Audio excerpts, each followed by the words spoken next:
Hey guys, subscribe for daily content. And if you're shopping for gear, make sure you check out the description for the newest items at some of the very best online retailers. There's also links for some of the items that I personally recommend. Thanks! What's going on YouTube? Metal Complex here, and today I'm going to be sharing with you guys 5 knives that make me happy, plus one extra special thing at the end. This whole thing was started by Pete from Cedric and Ada, who tagged Nick and some other channels, Nick Shabazz, and Nick Shabazz tagged me, so thank you very much for that. I urge you guys to go check out the original video that Pete did, and of course, Nick's. Yeah, this was a good idea. So as far as I understand, the idea is, you know, if you find yourself randomly walking across the room or going out of your way to go and pick up a knife, just to sort of look at it and appreciate it for it just being a knife, and it, you know, a knife that makes you happy for whatever reason, right? That sort of foundational level of joy that we all have in us, right? That's kind of where this all started, right? You can't really describe why picking up a knife and looking at it and holding it is just like, oh, yeah. But it's there, right? I 100% understand that. This is great, considering all the crap that's going on and just the ups and downs of the knife community, right? Sometimes it's nice to just kind of, whoa, pump the brakes and remember, you know, the parts of this stuff that make us happy. So this is a great idea. I'm going to go ahead and tag 5 other channels right at the beginning here so that everybody knows. I want to tag Stasa23, Neves Knives. I want to tag Bearded Gear. I want to tag the Knife Nuts podcast crew. All of you guys, even though I'm sure it's just going to be Levon and Dave that do it. That's fine if they want to. And then I want to tag Jim Skelton. I'm really interested. I think that would be great to get a top 5 from Jim Skelton. So anyways, thanks for supporting me. If you're supporting me on Patreon, there's a link for Patreon down below. And please make sure to follow me on Instagram at metal_complex. Let's start off here with the knife that technically started everything. This is my very first pocket knife. This is the pocket knife that my dad gave me. And as far as I understand, I talked to them about this recently. This was given to him by his grandpa. And I'll give you guys a close-up here. It says Camillus, New York. I don't know. As people have told me roughly when this was from. Very old. 3 blades. I definitely was the one who chipped that a long time ago as a kid. I've told this story many times, and I did lose the back scale sometime, you know, as probably a 10, 11, 12-year-old, perhaps as a teenager. But this was like my dedicated pocket knife forever. And I found it at my grandma's house, and I said, can I have this? And my dad said, no. You know, let's wait until you're a little older. I think it was 7. And I remember he gave it to me when I was 9. And the very first day I had it, I was in the backyard. We had we had a new, I think it was a refrigerator. It might have been like a dryer or something. We had, the old one went and they brought a new one. And I was like, can I have the box? You know, why? Because you're a kid, you know. And he's like, yeah, sure. So I was out in the backyard. Had it open like this.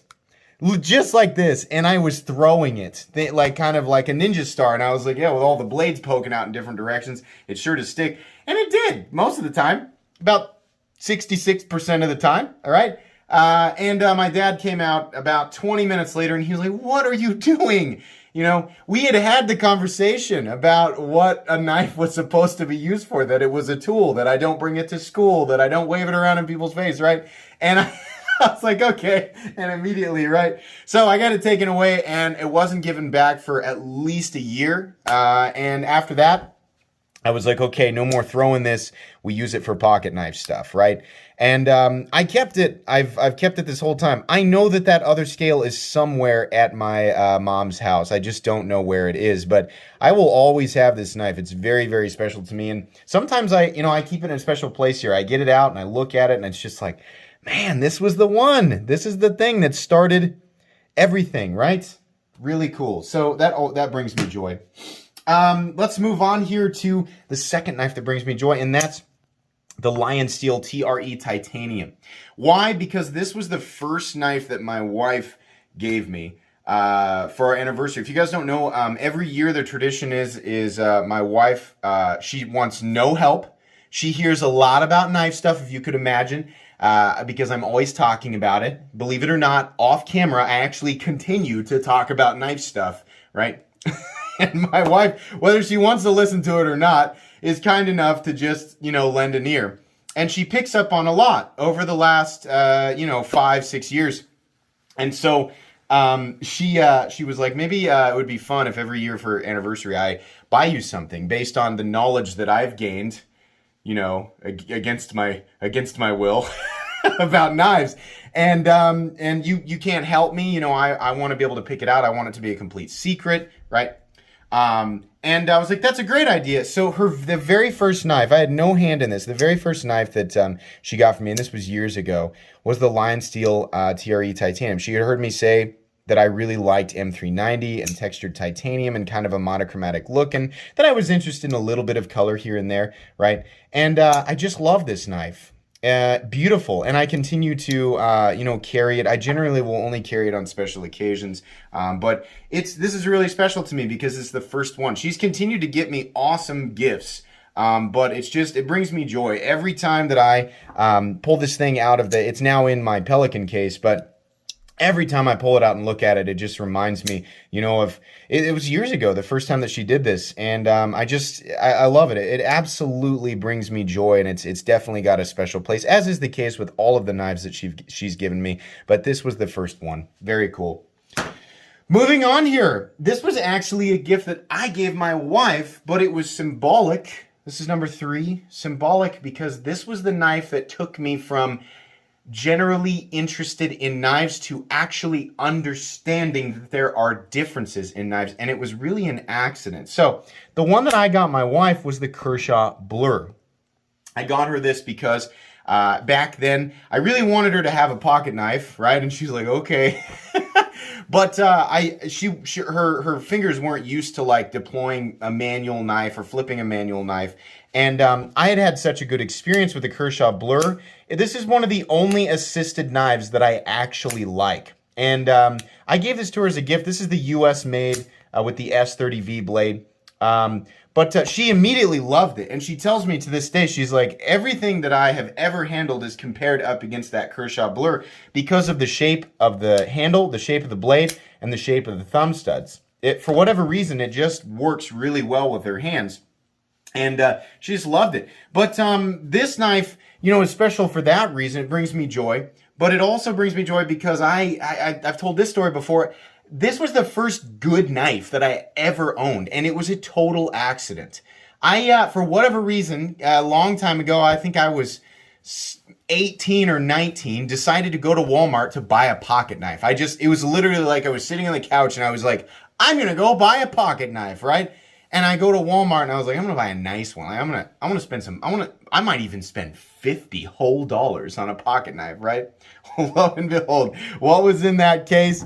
For $56, I think it was $56.95, the Kershaw Blur, black-coated, tanto, and serrated. That guy got that thing out of the case, and he was like, it's assisted, right? So you push that spring there, and it, bam. And I was like, oh, this is a big deal. I don't know why the blade is black, but it's a tanto, and it's serrated, and it's assisted, right? And he was like, Kershaw's a good brand, right? So I was under the impression this was like maximum, primo, like the best of the best. And I was so impressed with it, right? Didn't know anything. It turns out the Kershaw Blur is a great knife, right? It's a budget knife, but it's a great budget knife. It's really, really good. The standard one or the S30V one, that's the one that got me looking into because I wanted to understand more about the steel, the blade material. Why was it coated black? Why does this knife feel better than the other knives that I have experienced before? I learned about the aluminum on the handle scales, the blade steel, and I was like, blades, well, there's different types of blade steel, right? This thing set off. It is absolutely the reason my channel exists is because of the Kershaw Blur. Because I decided to get up off the couch, stop watching Jersey Shore, whatever the heck I was watching back then, go to Walmart and buy a pocket knife for no reason. That's why this channel exists. Oh man, the Kershaw Blur, every single time, man, it's just nostalgia every time I pick this up. Wonderful. Moving on here, I think this is going to be an obvious one, right? You guys know this is going to be included. The titanium Demco 8020. I knew, the first time I saw this, right? First time I saw it, I was like, that looks cool. That's a cool, oh, neat, neat, right? That's how my brain, that's what my brain was doing. Neato, right? And then I handled it because Nick was kind enough to send me, I believe, his blue G10 one. First time I did this with this shark lock, right? That right there, that was it, man. I knew that I had to have one. Then I saw Nick, of course, already had the titanium one, and I was like, I'm going to have that. And I remember doing everything that I possibly could to figure out how to, because I knew they were going to be hard to get, right? Tracked one down, and this thing this is so very much what I want in a knife as far as the aesthetics, the full titanium, US made, right? Ultra high end, however you want to put this, whatever you want to categorize this as, textured titanium, and then the ultra fidgety lock, right? And on top of that, the strength somewhere in the vicinity, perhaps identical or more of the triad lock, right? Even though I'm not really going to take this thing out and destroy it. But it's just got everything that I want, and it's so fun to go in and out, to whip the blade in and out like that. The noises that it makes, there's so much joy here. There's so much cool factor, and it's like all of the little enthusiast light bulbs inside of me, all the little neurons that fire. This thing scratches so many itches. Well made, utilitarian, ergonomic, heavy duty, right? But it's got that fidget factor. It's got that enthusiast element, and it's just there's joy just seeping out of every pore of this thing. I have to assume that while the Demco brothers were developing this, that they were smiling the entire time. They had to be. This is a masterpiece. It's a masterpiece, right? And you know, the people who have these, if you've picked up this one, or you picked up the custom, or you picked up the new 80-20.5, right? I have to imagine you're also smiling. I have to imagine that knife brings you joy on a daily basis. I don't think a day has gone by that I have not pulled this thing out of the case just to mess with it, right? If you don't know mine, if you're wondering, the blade steel on mine is 20 CV. Where do they hide it, right? Don't they? Is it right? Can we just barely see it on the tang? I can't remember where the heck it is. Oh, is it right here? Yeah, there it is. They just carve it in there right there, 20 CV. Wonderful, wonderful. Last but not least, you guys know that's one of these has to be included, right? One of my babies. The dark horse, Hinderer XM24. This was the first. This knife represents the first true, like, oh my gosh, obsession that I got. So I realized with the Blur, I'm into knives, right? I'm interested, right? I'm looking around, trying to figure out, like, is this for me? What's that? Oh, what's this? Oh, this is more expensive. This. I discovered the ZT0562. Beautiful. What's M390? Because they had a special version in M390, right? And then I read about it. I'm reading about the 0562, and I keep seeing this word pop up. Hinderer design. Based on the Hinderer XM18. What's the Hinderer XM18? So I looked that up, and Clint Mansell's Lux Eterna, right? Clint Mansell, however you want to say that. Lux Eterna just booming in my head, and it's just a slow zoom and tunnel vision of the XM18. Oh my gosh, that is epic, right? So I start researching the XM18. It's super rare. This is 2012, 2013. It's as hard to get now as it was. That's just funny. We're in another scarcity that's repeating itself, right? From 2012, 2013. Back then it was Gen 3 transitioning to Gen 4. I find out that it has two brothers. The smaller version, the XM18 3-inch, and the bigger brother, monstrously bigger brother, the XM24, which was even more difficult to get. I remember just, considering the prices. I was like, these are $400 or $600 for the 24. Probably set my sights, if I can ever muster the will to spend that much money on a knife, it's probably going to be the 18, because the 24, I just couldn't imagine that. Well, fast forward, right? If you've been following my channel, you'll know that I have purchased something like 34 separate Hinderer knives. Yeah, so that truly created an obsession, a very real obsession. This dark horse, as I have so lovingly named it, XM24, is, kind of, in a way, it's kind of the pinnacle of that obsession. I know that these stonewashed DLC variants of XM knives are very, very rare. I also know that stonewashed DLC XM24s it's like a stacking rarity, right? So this is one of very few of these, stonewashed DLC Spanto XM24. Very few of these exist, and I decided to kind of go all out and add the textured carbon fiber scale that is carbon fiber there, the black hardware, blacked it completely out, and then I've got a little bit of steel flame bling on there with the shield nut. And it's kind of, it's everything that I always wanted to do with Hinderer knives, but I just wasn't, back then I didn't know. I was like, where do you get this? So it took years of understanding, and then I had to save up, right? The channel absolutely helped me get to this point, but this knife, there's just no part of me that, like, everywhere, everything, it's just joy all the way around. I'm always smiling to get this thing out. And it's, the 24, just like everything else that I've shown, it has its flaws. Absolutely, right? But the thing brings me so much joy, I just don't care, right? The flipper tab is hook-shaped. I don't care. It's just wonderful. It really is that kind of, like, just absolutely insane, appearance that goes along with everything else that I love about Hinderer knives. So, absolutely. Bonus! Hang on. Let's zoom out a bit.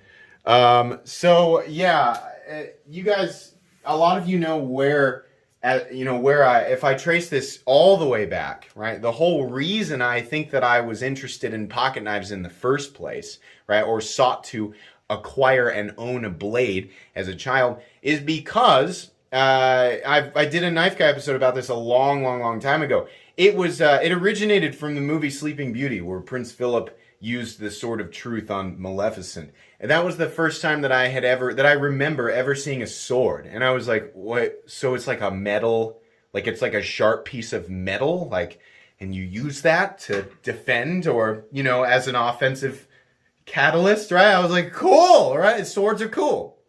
Never been into the katana thing. Never been into the ninja swords type of stuff. No, that simple crossguard, straight lines, right? Kind of a long sword or hand and a half, that has stuck with me. It's in my logo. It's literally in my logo. I also was obsessed with Sword in the Stone and the story of Excalibur, right? I love that. A lot of the stuff, a lot of the mindset on this channel comes from the idea that we as knife people are ever seeking our own personal Excalibur, right? And I thought, how funny, I've considered myself to evolve past the idea of being obsessed with swords, up until I decided to actually buy one. This is the Cold Steel. It won't fit on the table. It's the Cold Steel hand and a half sword. I think these are about $250 or whatever, but it's well made, and it's literally exactly what I talked about. And I remember seeing this for the first time and thinking, why can't I have a sword? Why can't I have this? There's a lot of fun stuff that I can do with this, right? I'm not too cool to still love swords. I love this thing. And every time I come down here in this little, where I call it my studio, right? I walk across the room to pull this out of the sheath just to look at it. And I'm sorry that I can't get the whole thing on camera, right? Now, there are obviously, people going, oh, if you want to get into swords, that world's really extensive. Yeah, I'm sure it is. I really don't want to go down the same enthusiast path with swords as I did with folding knives, because I'm sure they can get just as, if not substantially more expensive. This is enough sword for me. And yeah, the plan is to eventually do something ridiculous with this. I still have that old destroyed iPad, and I mean, like, it is dead. It is a brick. I still want to chop that thing in half. But this really, like, is kind of me holding on to that childlike fascination with bladed objects. And, I realized, I was like, why do I think I'm too cool for this? No, I still think swords are awesome. I'm definitely going to own one. And so I did. I bought one. You can still buy this. It's awesome. And the sheath that it comes with is great, right? Or at least, as far as I understand, dollar for dollar, there's a lot of sword enthusiasts who consider this to be a pretty good buy, right? I think this is probably something like the Kershaw of sword purchases. So yeah, full tang and all that. I think the steel is something, I don't know if it's 1085 or 1095 or whatever, but this brings me joy. And it's not a knife, but I had to add it in there. I had to do a video about knives, and I just wanted to throw an extra thing in there. I hope this was fun.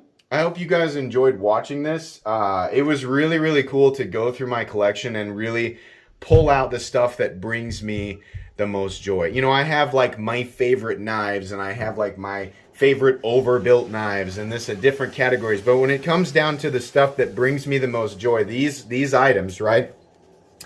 These 6 items here are truthfully the items that bring me the most joy. And it's funny how much of it really has to do with nostalgia, right? These 3 here. And then, of course, the XM24 and the Demco 8020 represent more of kind of my modern, you know, or my current obsession with knives. You know, kind of the past, but also kind of the present.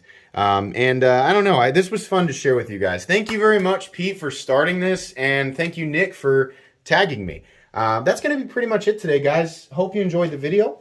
Please make sure to follow me on Instagram at metal_complex. If you did enjoy this, leave a like. If you'd like to check out my other content, I do, of course, have lots of videos of knives that are either expensive or inexpensive that I do or don't like, so check those out. And if you enjoy all my content, go ahead and click on that Metal Complex logo right there and subscribe, because there's definitely more coming. Thanks again for watching, everybody, and have a great day.